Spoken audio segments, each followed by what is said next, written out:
ప్రతినిత్యం ప్రజా సమస్యలు తెలుసుకొని వాటిని పరిష్కరించడంలో ఎప్పుడూ ముందుంటారు మార్కాపురం మాజీ శాసనసభ్యులు కందుల నారాయణ రెడ్డి. ప్రజా ఆశీర్వాద యాత్ర ముఖ్యం ఏంటి? వారికి ఎలాంటి సమస్యలు ఎదుర్కొంటున్నారు ప్రజలు, వాళ్ళ సమస్యను ఎలా వివరిస్తున్నారు నారాయణ గారికి అడిగి కనుక్కున్న వారి మాటల్లోనే. సో చెప్పండి, ఈ ప్రజా ఆశీర్వాద పాదయాత్ర ముఖ్య ఉద్దేశం ఏంటి? ఈ మార్కాపురం నియోజకవర్గం అనేది ఎంతో వెనుకబడినటువంటి ప్రాంతం. ఎందుకంటే ఈ ప్రాంతంలో వర్షాలు ఉండవు, కాలువలు ఉండవు, వాగులు ఉండవు, కేవలం బోర్ల మీద ఆధారపడి బతికేటువంటి ప్రాంతం. ఈ ప్రాంతాన్ని అభివృద్ధి చేయాలా అనేది మా నాయకుడు నారా లోకేష్ బాబు గారు, మా ముఖ్యమంత్రి గారు చంద్రబాబు నాయుడు గారి ఆశీస్సులతో ఈ నియోజకవర్గాన్ని అభివృద్ధి చేయాలని చెప్పి ఈ వెనుకబాటుతనాన్ని పోగొట్టాలా అనేది నా యొక్క లక్ష్యంగా పెట్టుకొని ఈ 4 సంవత్సరాల 10 నెలల పాటు నేను ప్రజల మధ్యన తిరిగి ప్రతి గ్రామానికి మన సంక్షేమ పథకాలు కానీ అభివృద్ధి కార్యక్రమాలు కానీ అన్నీ కూడా శ్రీకారం చుట్టి చేయించడం జరిగింది. మేము ఈరోజు ఈ నియోజకవర్గంలో ప్రతి గ్రామానికి పనిచేసాం. ముఖ్యంగా త్రాగునీటి సమస్య ఇటువంటి అన్నీ ఎక్కువగా ఉన్నటువంటి ప్రాంతం కాబట్టి ఈ సమస్యలన్నీ పూరించుకుంటూ పోతా ఉన్నాం. ఎలాంటి సమస్యలు ముఖ్యంగా ప్రజలు మీ దగ్గరికి వస్తున్నారు సార్? ముఖ్యంగా ఈ ప్రాంతంలో ఉన్నటువంటి ప్రధానమైన సమస్య త్రాగునీటి సమస్య. రెండవది ఆయకట్టు. ఇక్కడ రైతాంగానికి ఏ ఆయకట్టు లేదు కాబట్టి వెలుగొండ వస్తే బాగుంటుంది అనేది ఒక అందరు రైతుల ఆశ. రెండవది మెయిన్ గ్రామాలన్నీ కూడా ఎంతో బ్యాక్వర్డ్, కనీసం రోడ్లు ఉండవు, పోతే కాలువలు ఉండవు, నీళ్ళల్లో అంతా ఫ్లోరైన్. ఈ రకమైనటువంటి సమస్యలు ఉన్నటువంటి నియోజకవర్గం. సమస్యలు ఇక్కడ ప్రజలు ఎదుర్కొంటున్నారు, వాటిని ఎలా సాల్వ్ చేస్తున్నారు మీరు? ఈ ప్రాంతంలో ప్రధానంగా ఉన్నటువంటి సమస్య త్రాగునీటి సమస్య. ఈ త్రాగునీటి సమస్యను పరిష్కరించేదానికి మేము ఇటీవల కాలంలో ట్యాంకర్స్ ద్వారా, అంటే బోర్లలో కూడా డ్రై అయిపోయినాయి కాబట్టి ఎక్కడో రైతుల దగ్గర 1-2 బోర్లు పనిచేస్తూ ఉన్నాయి. ఆ బోర్ల నుంచి ప్రతి గ్రామానికి ఈరోజు ట్రాన్స్పోర్టేషన్ ద్వారా నీటికి సమస్య లేకుండా చేయగలుగుతూ ఉన్నాం. అయితే ఇక్కడ ప్రజలు కోరుకునేది ఏంటంటే శాశ్వత పరిష్కారం కోరుకుంటా ఉన్నారు. శాశ్వత పరిష్కారానికి కూడా మా నాయకుడు నారా లోకేష్ బాబు గారి ఆశీస్సులతోటి, మా ముఖ్యమంత్రి గారి సహకారంతో మేము 265 కోట్ల రూపాయలని ఈ నియోజకవర్గానికి శాంక్షన్ చేయించడం జరిగింది.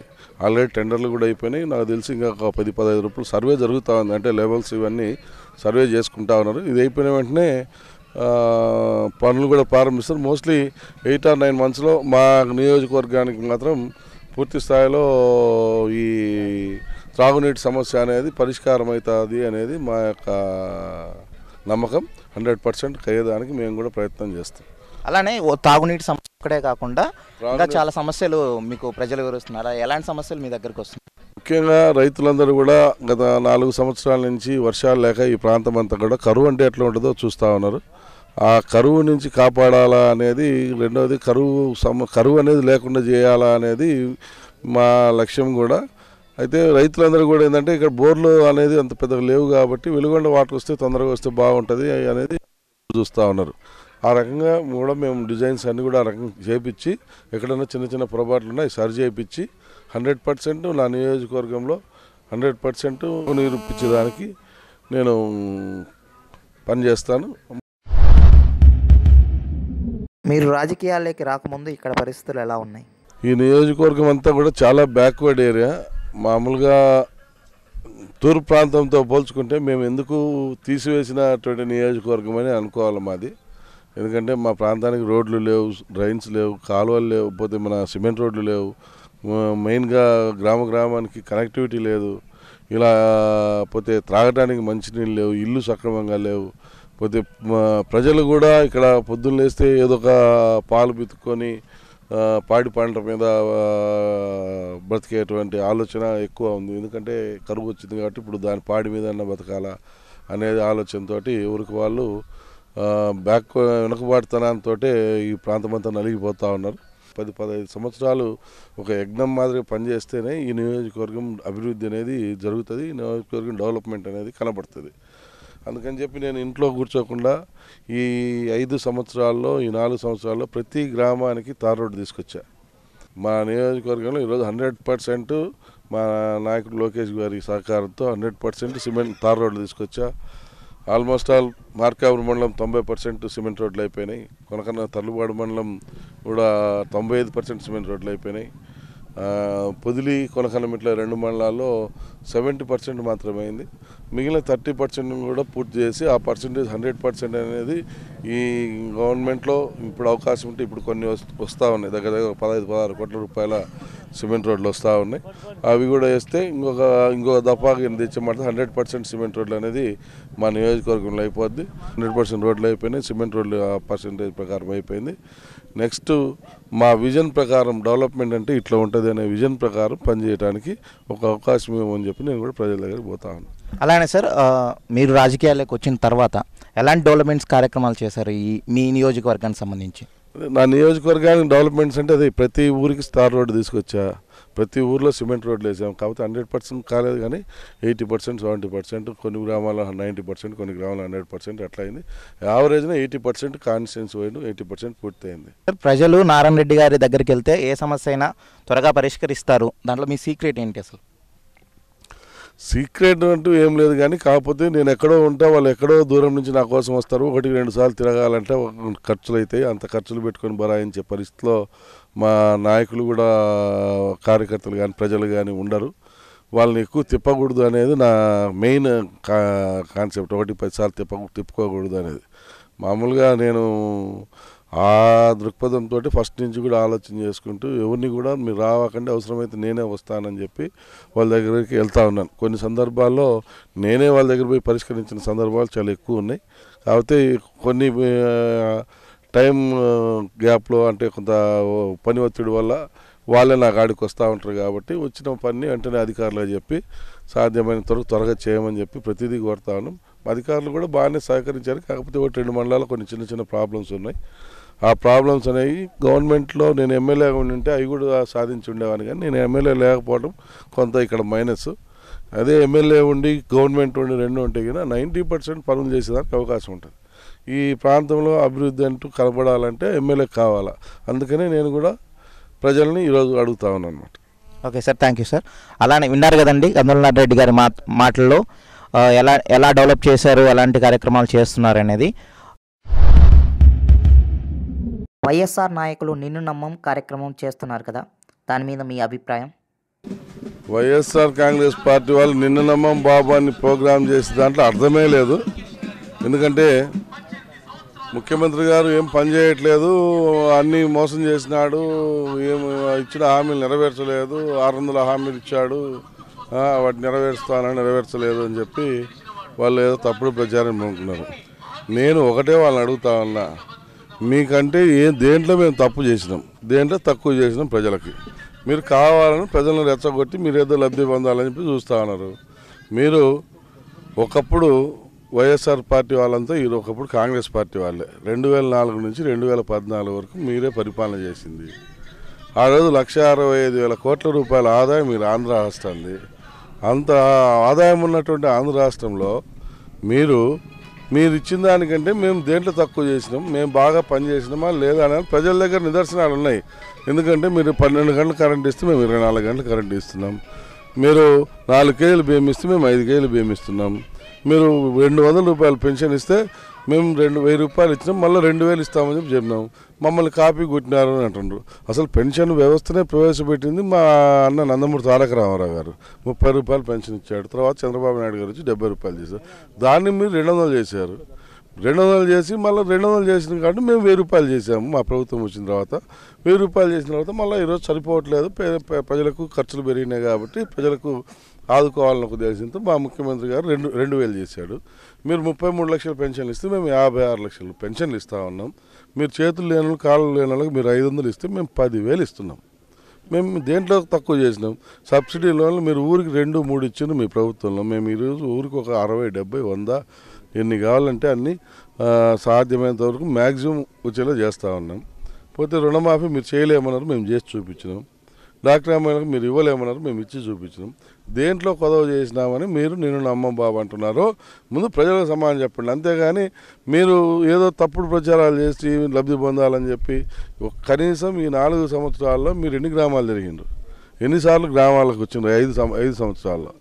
మేము ప్రతి 6 నెలలకు 3 నెలలకు గ్రామాలలో ఉన్న సమస్యలు వచ్చినప్పుడల్లా, ఇబ్బందులు వచ్చినప్పుడల్లా ప్రతి గ్రామం తిరిగి గ్రామాన మంచినీళ్ళ సమస్య ఉన్నప్పుడు మంచినీళ్ళు పరిష్కరించడం, పెన్షన్లు ఉన్నప్పుడు పెన్షన్లు పరిష్కరించడం, ఇల్లు ఉన్నప్పుడు ఇల్లు పరిష్కరించడం. ఇళ్ళ విషయంలో కూడా మీరు ఇచ్చింది ఎంత, మీరు 70,000 రూపాయలు ఏమో బీసీలకు ఇచ్చిండ్రు, బీసీలకు ఓసీలకు ₹1,00,000 ఎస్సీలకు ఇచ్చిండ్రు. మేము ఈరోజు ₹1,50,000 బీసీలకు, ₹2,00,000 ఎస్సీలకు ఇస్తూ ఉంటే మీకంటే ఎక్కువ మేము 2 లక్షల ఇల్లు పైనిచ్చి ఈరోజు పట్టణాల్లో ₹500 కడితే ఈరోజు ₹5,65,000 ఇల్లు అపార్ట్మెంట్ ఇస్తూ ఉంటే మీకంటే మమ్మల్ని చక్కగా చేయట్లేదు అంటాం. ఇంకోటి మీకు అసలు నిద్ర పట్టడం ఇప్పుడు మా చంద్రన్న బీమా దెబ్బకి అటువంటిది ₹15 కడితే చంద్రన్న బీమా ద్వారా ₹5,00,000 యాక్సిడెంట్ బీమా, ₹2,00,000 సహజ మరణం బీమా మేము ఇస్తూ ఉంటే నిన్ను నమ్మం బాబు అని చెప్పి మీరు ప్రజలను రెచ్చగొట్టాలనో లేదంటే ప్రజలకు ఇబ్బంది చేయాలనో మీరు చూస్తూ ఉన్నారంటే ఇది మీ అవివేకం. ఒక్కటన్నా ఆగిందా? 1వ తారీఖు నుంచి 5వ తారీఖు వచ్చే పెన్షన్ ఇస్తున్నామా? 1వ తారీఖు నుంచి 5వ తారీఖు వచ్చే కల్లా బియ్యం ఇస్తున్నామా? 1 నుంచి 5వ తారీఖు లోపల మన జీతాలు ఇప్పిస్తున్నామా? ఎవరు ఈ పరిపాలనలో ఎవరు ఆనందంగా లేరు, ఎవరు ఇబ్బంది పడుతూ ఉన్నారు? ఈరోజు గ్రామాలు ఏ గ్రామం పోయినా 90% ప్రజలు మేము సంతృప్తిగా ఉన్నామని చెప్పి ఇటీవల కాలాల్లో జరిగిన సర్వేలలో ప్రజలు చెప్పారు. కాకపోతే 10% పొరపాట్లు ఉంటాయి, లోట్లు ఉంటాయి, ఇబ్బందులు ఉంటాయి. ఆ 10% కూడా మేము అధిగమించాలా. ఎందుకంటే మా మీద నమ్మకం పెట్టుకున్న ప్రజలు మా నమ్మకాన్ని మేము ఒమ్ము చేయకూడదు. ఆ 10% కూడా పూరిస్తాం. 100% ఆ 10% కూడా ప్రజలకు న్యాయం చేసి ప్రతి ఒక్క కుటుంబం మేము సంతోషంగా ఉన్నాం. ఈ ప్రభుత్వంలో మా ముఖ్యమంత్రి చంద్రబాబు నాయుడు గారి పరిపాలనలో బాగున్నామనేటువంటి ఫీలింగ్ ప్రతి మహిళ, ప్రతి రైతు కుటుంబంలో కలిగే విధంగా మేము చేసుకుంటూ పోతాం. సార్, ప్రజల నుంచి ఎలాంటి స్పందన ఉంది? ప్రజా ఆశీర్వాద పాదయాత్రలో మీరు 9 రోజుల నుంచి తిరుగుతున్నారు. ఎలాంటి స్పందన ఉంది ప్రజల నుంచి? ఈ ప్రజా ఆశీర్వాద యాత్రలో ప్రజలు బ్రహ్మాండంగా స్పందిస్తూ ఉన్నారు. ముఖ్యంగా ఏంటంటే నేను ప్రజల దగ్గరికి వెళ్తుంది ఏంటంటే అభివృద్ధి చేస్తూ ఉన్నాను మన గ్రామాలన్నిటికీ, మన ప్రాంతం అంతటికి. నన్ను నిండు మనసుతో ఆశీర్వదించండి అమ్మా అని చెప్పి నేను ఈరోజు ప్రజల దగ్గరికి వెళ్తూ ఉన్నా. ఎందుకంటే ప్రతి గ్రామానికి పనిచేశాను. పెన్షన్లు ఒకప్పుడు గ్రామాలలో వన్ సైడ్గా పెన్షన్లు తీసుకొని, వన్ సైడ్గా రేషన్ కార్డులు ఇప్పించి, వన్ సైడ్గా జాబ్ కార్డులు ఇప్పించి ఇటువంటి ఉన్న పరిస్థితిలో కొంత నేను గత ఎమ్మెల్యేగా ఉన్నప్పుడు కొంత సాల్వ్ చేయగలిగాను. ఆ మిగిలిన కొంత మందికి ఈ పీరియడ్లో చేయగలుగుతా ఉన్నాం. ఇప్పుడు ప్రజల్లో ఏంటంటే మెయిన్గా పెన్షన్లు బాగా ఇప్పించామని, అలాగే ఇల్లు కూడా దగ్గర 6,000 ఇల్లు శాంక్షన్ చేయించుకొచ్చినాం. వాటిల్లో చాలా వరకు మంది కట్టుకొని ఉన్నారు. ఇంకా కొందరు కట్టుకోవాలని ఊవిళ్ళు కొడుతూ ఉన్నారు. ఇల్లు శాంక్షన్ చేయించాం. అలాగే రేషన్ కార్డులు ఇప్పించాను. జాబ్ కార్డులతోటి ఉపాధి హామీ పథకం ఈ 5 సంవత్సరాలు ప్రతి మండలంలో బాగా జరిగేటట్టు దగ్గరుండి దాని మీద ప్రత్యేక దృష్టి పెట్టి ఉపాధి హామీ పథకం బాగా జరిగేటట్టు చూశాను. మెగావాట్ సెట్ ద్వారా గ్రామాలకు లబ్ధి చేకూరే విధంగా, గ్రామాల రైతాంగానికి లబ్ధి చేకూరే విధంగా అట్లా కూడా పనిచేశాను. అలాగే గ్రామాల అభివృద్ధి చేశాను. ఈరోజు ప్రతి ఇంటికి కుళాయి ఇచ్చి మంచినీళ్ళు, ప్రతి ఇంటికి ట్యాప్ కనెక్షన్ ఇప్పిస్తాను అనేసరికి ప్రజలు కూడా ఎంతో ఆశతోటి ఎదురు చూస్తూ ఉన్నారు. అందుకని ఈ పాదయాత్రలు ఏంటంటే నారాయణ రెడ్డి చేసిండు కాబట్టి చేస్తాడు, చెప్పినవి చేస్తాడు అనేటువంటి నమ్మకంతో ప్రజలు ఏ గ్రామం పోయినా ప్రజలు బాగా స్పందన ఉంది. ప్రజలందరూ కూడా ముఖ్యమంత్రి గారు ఈరోజు మా ₹2,000 పెన్షన్ పెంచడము, అలాగే డాక్రా మహిళలకు ₹10,000 వాళ్ళకు ఇబ్బందులు ఉన్నాయని చెప్పి మళ్ళా వాళ్ళ ₹10,000 ఇవ్వటం, అలాగే వాళ్ళ పనితీరు కోసం వాళ్ళ ఎప్పటికప్పుడు ప్రజల సమస్యలు ప్రభుత్వానికి తెలియజేసేదానికి ప్రతి ఒక్క మహిళకి సెల్ ఫోన్ ఇవ్వటము, ఇటువంటి కార్యక్రమాల వల్ల ప్రజల్లో మంచి స్పందన ఉంది. ఈ ప్రభుత్వం ఎప్పుడు ఎన్నికలు వస్తాయా, ఎప్పుడు ఈ ప్రభుత్వానికి ఓటేద్దామా, ఎప్పుడు ఈ నాయకులను గెలిపిద్దామనే ఆతృత, ఉత్సాహం అయితే ముఖ్యంగా 65 సంవత్సరాలు పెన్షన్ తీసుకున్న వృద్ధులలో ఎక్కువగా ఉంది. అలాగే గ్రామంని డెవలప్ చేసినట్టు నారాయణ రెడ్డి మాకు నీళ్ళకి ఇబ్బంది లేకుండా చేశాడు. అలాగే మాకు ఇల్లు కావాలంటే ఇల్లు ఇచ్చాడు. ఇప్పటికి 7 సార్లు తిరిగిపోయాడు. అడిగినప్పుడల్లా ఏ పనైనా చేస్తూ ఉన్నాడు అనే ఆ నమ్మకం పెట్టుకోబట్టి నాకు ఏ ఊరు పోయినా కూడా మా హారతులు ఇచ్చి ఆహ్వానిస్తూ ఉన్నారు.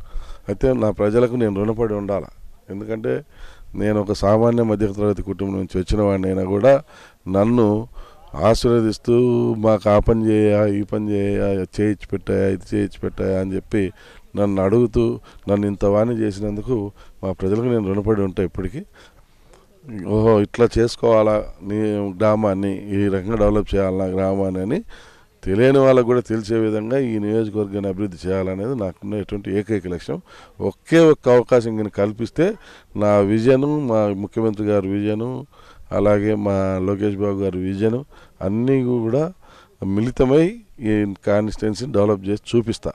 అందుకని ప్రజా ఆశీర్వాద యాత్ర పెట్టుకుని ఊరూరు వెళ్తున్నాను. అమ్మ మీకు ఇంతవరకు ఇది చేశాను, ఇంకా ఒక అవకాశం ఇస్తే ఇది చేసి చూపిస్తాను, అప్పుడు మీ ఊరు ఎట్లా ఉంటుందో చూడండి, పట్టణ వాతావరణం ఉంటుందా ఉండదా అనేది ఒక్కసారి ఒక అవకాశం ఇచ్చి చూడండి అని చెప్పి నేను ప్రజల దగ్గరికి వెళ్తా ఉన్నా. ప్రజలు కూడా బ్రహ్మరథం పడుతూ ఉన్నారు. వారి భగవంతుడి ఆశీస్సులు, ప్రజల దీవెనలు ఉంటే నేను తప్పకుండా నేను అనుకున్న లక్ష్యం నెరవేర్చుకుంటాను. మీకు ప్రజల ఆశీస్సులు ఎప్పుడు ఉంటాయి, అలానే దేవుడి ఆశీస్సులు ఉంటాయి. నెక్స్ట్ టైం ఎమ్మెల్యేగా మిమ్మల్ని చూస్తామని కోరుకుంటున్నాం. Thank you sir, thank you very much.